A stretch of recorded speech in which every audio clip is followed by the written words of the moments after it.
Listening Library presents These Vengeful Gods by Gabe Novoa, read for you by Milo Longenecker. To my disabled comrades, we get to be heroes too. An excerpt from the Book of Deities, 2nd edition. The Gods. Creators of god magics, ancestors of all, keepers of civilization. Glamour, he, him, the benevolent god of influence, the father of charisma, beauty, love, and lust. Architect, he, him, the sculptor of the world, the father of space, earth, skies, ocean, textiles, and industry. Mind, she, her, the strategic thinker, the mother of logic, empathy, foresight, telepathy, illusion, and telekinesis. Flora, she, her, and fauna, they, them, the twin gods, the parents of animalia, vegetation, harvest, and hunt. Discord, he, they, the unknowable god, the father of flame, war, disaster, panic, deception, destruction, and chaos. Life, death, he, him, the god of the beginning and the end, the father of herald, medic, malady, and shade. An excerpt from the Book of Deities, 2nd edition, transcribed session of God Council meeting A62DL7, from which some text has been redacted. It is known that Death and his children were god-killers. They will kill us all if we do not act, said Glamour. It is logical, said Mind, to remove the threat. I do not wish to die, Architect said. Nor do we, said Flora and Fauna. We do not believe violence is the solution. You are forgetting, drawled Discord, that Death cannot be killed. But his descendants can be, said Mind. Then it is settled, said Glamour. The Death children must be removed. I speak of the indiscriminate killing of an entire people, said Flora. Genocide, said Fauna. We will not acknowledge this, said the comrades together. Nor will I, said Discord. Let's put it to a vote, Glamour said. For such a grave decision, we must call upon Milo gods to vote us. Does anyone object? The council has decided to remove your children, Discord said to Death. So be it, replied the eldest god. We could not stop them alone. So it was. 1. The Shallows. Chapter 1. You call it the worst night of your life, and child, it is also mine. You're 6 years old when you wake to the sound of arguing just outside your bedroom window. Perhaps on another night, you might have rolled over and gone back to sleep, but tonight, your dreams are plagued with smoke and flame and blood. It is the first time, but it will not be the last. So instead you sit up and roll out of bed. Your bare feet pad on the cool slate floor. You stand on the tips of your toes to peer out the window. The darkness is complete, and the arguing figures are illuminated by the light of your neighbor's open door. Who is arguing outside Lark's house, you think? And even though you don't get along with Lark, that recognition of her home is enough to spark your interest. No one notices as you step outside and slip soundlessly into the shadow of the near full moon.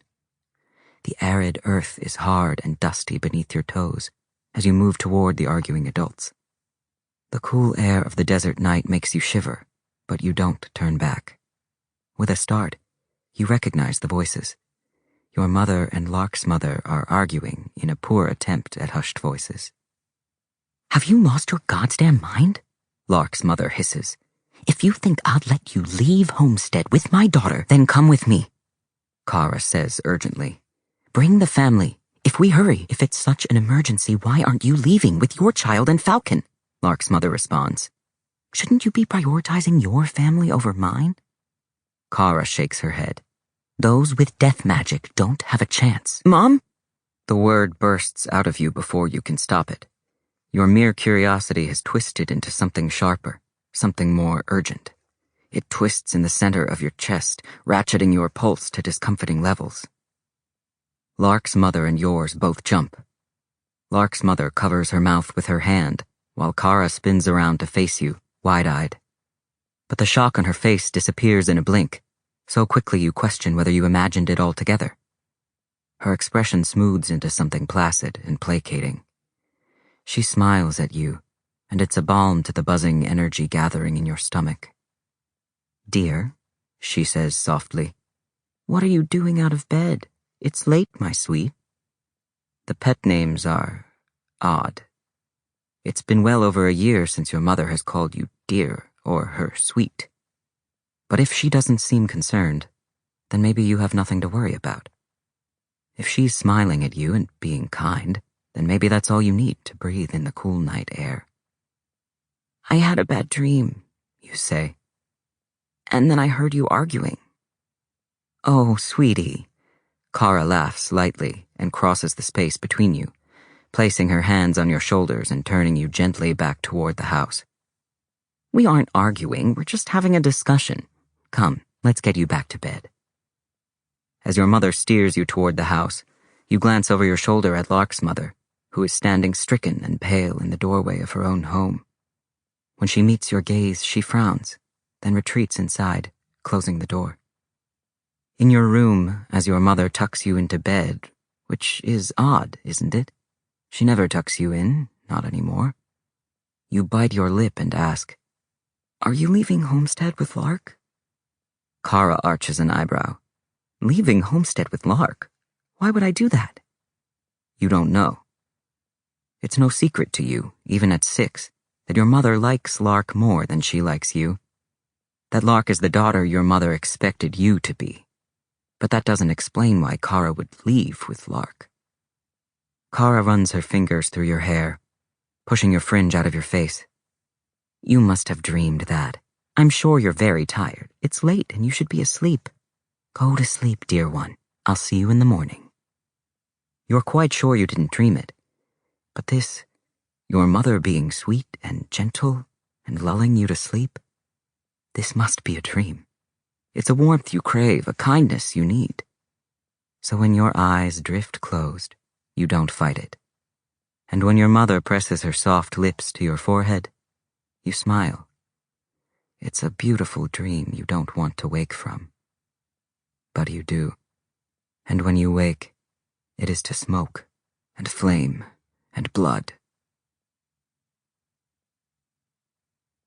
Chapter 2. The bell rings, and the hulking fortress of a man who's my opponent does exactly what you'd expect from someone who calls himself the Great Rhinoceros. He charges. I slip out of the way, letting his arm graze mine as his momentum carries him past me. The contact isn't strictly necessary for what I do, but it makes it a hell of a lot easier. Because the moment his skin touches mine, magic sparks invisibly between us, scanning his body from head to toe. A picture of energy flashes in my mind, outlining his every tendon, every nerve, in a perfect representation of his body. In the space of a blink, red bursts through the represented nerves in my mind, like drops of neon dye bleeding into a glass of water. The red highlights a bad left ankle and some bruising around his right ribcage. His fingers are weak from breaking too many times, and his footwork is sloppy. So this won't take long. Rhino Man's sheer mass has carried him to the other side of the ring. He turns around, glowering at me. "This isn't a dance! Fight me!" he screeches. I keep my stance wide and beckon him forward. His eyes narrow. The rhino charges again, roaring as he rages toward me.